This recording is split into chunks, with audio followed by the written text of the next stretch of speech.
আমি টুম্পা অটোওয়ালি পৌঁছে দেবই টাইমলি।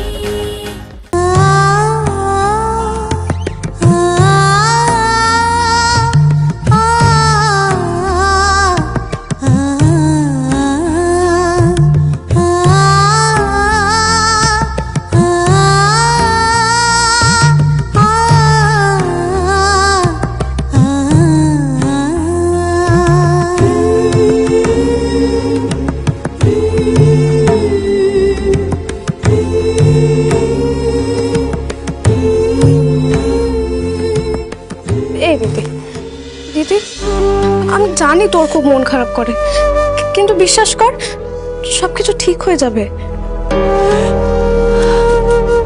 আমি আর অর্কর জন্য অপেক্ষা করে থাকতে পারছি না রে। বেশি দিন থাকতে হবে না তোকে। জানি না সময় কতদিন থাকতে হবে। টুম্পাদি তো বলেছে কয়েকদিনের মধ্যেই সবকিছু ঠিক হয়ে যাবে, আর অর্ক তো বাড়ি ফিরে আসবে। ও বাড়ি ফিরে এলে আমাকে মেনে নেবে কে বলতে পারে বল? কেন করে নেবে না? নিশ্চয়ই করে নেবে। না রে সোমা, সারা জীবন আমি শুধু অন্যায় করে গেছি, ভুল করে গেছি। এখন তো আমি আশা করি যে মুহূর্তের মধ্যে সবাই আমার ভুল ভুলে গিয়ে আমাকে ক্ষমা করে দেবে। সেটা তো অন্যায়। আর অর্ক যদি আমাকে ক্ষমা নাও করে না, আমি ওকে দোষারোপ করতে পারবো না রে। সারা জীবন আমি অন্যায় করেছি, এখন যদি আমি ওর কাছে ন্যায়ের বিচার চাই তাহলে সেটা আমাকে মানায় না। জানিস দিদি, ভুল তো সবাই করে, কিন্তু সবাই নিজের ভুল বুঝে ভুলগুলোকে শোধরাতে পারে না। তুই পেরেছিস। দেখবি ঠিক যেভাবে আমি, টুম্পাদি, মা, বাবা, পিসি, বাকিরা সবাই বুঝতে পেরেছি যে তুই নিজের ভুল বুঝে নিজেকে শুধরে নিয়েছিস, ঠিক সেভাবেই অর্কদাও বুঝে যাবে। আর অর্কদা ফিরে আসার পর তোরা খুব নিশ্চিন্ত মনে একসাথে মিষ্টি করে সংসার করবে। তাকিয়ে আছিস কেন এইভাবে? তুই যে কবে এত বড় হয়ে গেলি বুঝতেই পারলাম না।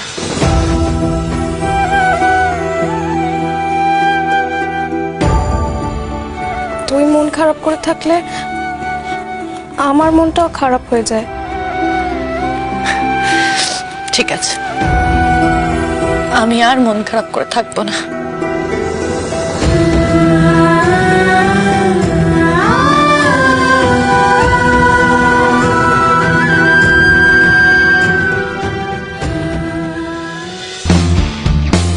গুরুজি, হ্যাঁ, অশোকবাবু এসছেন। আরে না না না, ছি ছি ছি, আপনি আমার অতিথি, আমি আপনার শিষ্য। কেউ আমার শিষ্য নয়, সবাই আমার সঙ্গী। আপনাকে একটা কথা জিজ্ঞেস করতে পারি অশোক বাবু? নিশ্চয়ই গুরুজি। ওই তিনজনকে আপনি সন্দেহ করছেন কেন? কোনো কারণ তো থাকবে নিশ্চয়ই। আপনাকে তো আগেও বলেছি গুরুজি, ওরা আমার পরিবারের সদস্য, তাই ওদেরকে আমি খুব ভালো করেই জানি। ওরা স্বার্থ ছাড়া জীবনে কোনো কিছু করে না। স্বার্থ ছাড়া বেঁচে থাকাটা সত্যিই কঠিন, খুব কম মানুষই সেটা করতে পারে। জানি গুরুজি, আপনার আশ্রমে যেদিন থেকে আসছি সেদিন থেকে বুঝতে পেরেছি জীবনে স্বার্থ ছাড়া বেঁচে থাকার কি আনন্দ। বেশ, তাও সেটা কি নিয়ে আপনার সন্দেহ হলো সেটা জানতে পারি কি? আমি প্রথমে ওদেরকে আশ্রম নিয়ে আলোচনা করতে শুনলাম, তারপর খোঁজ নিতে শুরু করলাম ওরা আশ্রমের সাথে কিভাবে যুক্ত। তারপর দেখলাম ওরা মাঝে মাঝে আশ্রমে আসা শুরু করেছে। সেটা আমিও লক্ষ্য করেছি, কিন্তু কি উদ্দেশ্যে ওরা আসছে সেটা কিন্তু আমি বুঝতে পারিনি। একদম গুরুজি, ওরা উদ্দেশ্য ছাড়া কোনো কিচ্ছু করে না। তাহলে সেই উদ্দেশ্যটা কি? গুরুজি, উদ্দেশ্য তো একটাই, টাকার লোভ। ঠিক বুঝলাম না। দেখুন গুরুজি, এই অর্ক হচ্ছে আমাদের পরিবারের বড় ছেলে। বাড়ির সবার ওপর বিরক্ত হয়ে, বিতস্তত হয়ে, বাড়ির সকলের অত্যাচারে ও আর টিকতে পারছিল না বাড়িতে, তাই এই আশ্রমে এসে আশ্রয় নিয়েছে। এবার আবির, টুম্পা আর নেহা চাইছে যে ও এই আশ্রমেই থেকে যাক, তাই জন্যই ওরা এই আশ্রমে আসা শুরু করেছে। কিন্তু আশ্রমে থাকলে তো ভালোই থাকবে। নিশ্চয়ই গুরুজি, কিন্তু তাই বলে এই তিনজন অর্কর প্রাপ্যটুকু কেড়ে নেবে সেটাও তো ঠিক না গুরুজি। তাছাড়া তারা তো অর্কর মাকেও ভালো লাগবে না।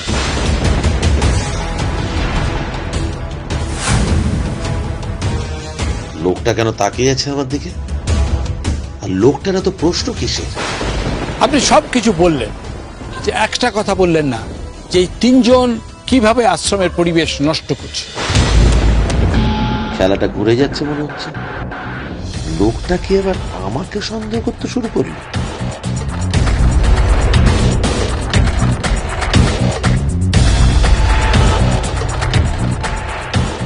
ঠিকই ভাবছেন অশোক বাবু, আমি আপনাকে সন্দেহ করছি।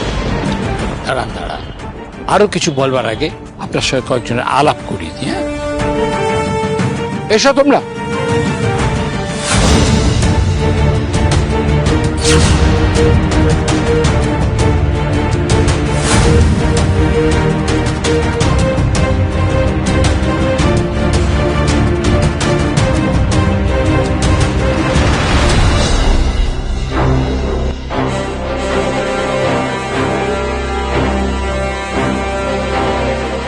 অশোকবাবু, এবার বোধহয় সময় এসেছে আপনার মুখোশটা খুলে দেবার।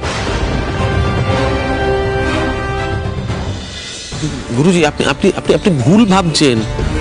আরে আপনি আপনি এদের কথার উপর বিশ্বাস করে আপনার একজন শিষ্যকে ভুল ভাবছেন গুরুজি।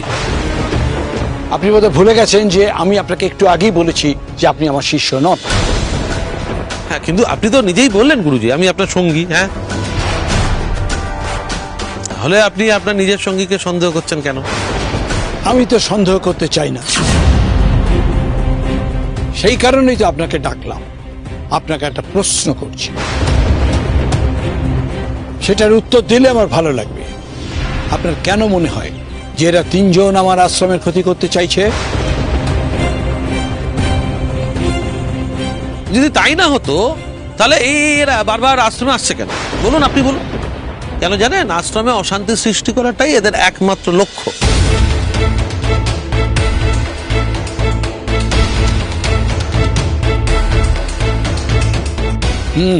তার কারণটা কি? অশোক বাবু, আমি কিন্তু অনেকক্ষণ ধরে আপনাকে জিজ্ঞাসা করছি, আপনার কাছে উত্তর নেই বলেই কিন্তু আপনি কথা ঘোরাচ্ছেন। গুরুজি, আপনি যদি আমাকে বিশ্বাসই না করেন তাহলে তো আমার এখানে থাকার কোনো দরকারই নেই। দাঁড়ান অশোক, আমার কয়েকটা কথা শুনে যান। আমার কাছে স্পষ্ট হয়ে গেছে যে আপনি অপরাধী।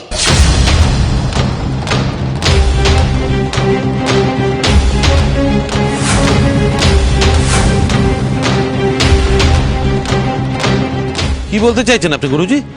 আমরা সবটাই জেনে গেছি অশোক বাবু। যে মহিলাকে আপনি পরমা বলে এই আশ্রমে ছেড়ে গিয়েছিলেন তার পরিচয়টাও এখন আমার কাছে পরিষ্কার অশোক বাবু।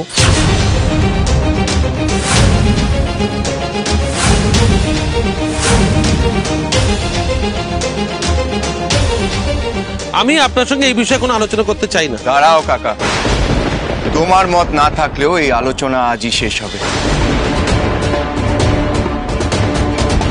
আমাকে এখান থেকে যেতে দেবে। দাঁড়াও কাকা, কথা না শেষ হওয়া অব্দি তুমি এখান থেকে কোথাও যেতে পারবে না, তোমাকে যেতে দেওয়া হবে না। তোর সঙ্গে কোনো কথা বলার প্রয়োজন নেই আমার। প্রয়োজন বোধ করো আর না করো, উত্তর আজ তোমাকে দিতেই হবে বাবা। নেহা, তুই আর মাঝখানে কথা বলিস না। আমি কি করব আর কি না করব সেটা আমি ঠিক করব বাবা। তুমি একটা মেয়ের কাছ থেকে তার মাকে এত বছর দূরে সরিয়ে রাখলে কেন বাবা? আনসার মি বাবা। নেহা, আমি তোকে বলেছি এর মাঝখানে একটা কথাও না বলতে। কে তোমাকে অধিকার দিয়েছিল বাবা আমাকে এত বড় মিথ্যা কথা বলার? কে তোমাকে অধিকার দিয়েছে আমার মা বেঁচে থাকা সত্ত্বেও মা মারা গেছে এত বড় মিথ্যা কথা বলার? কে অধিকার দিয়েছিল? আনসার মি বাবা, তোমাকে আজকে সব প্রশ্নের উত্তর দিতেই হবে। নেহা,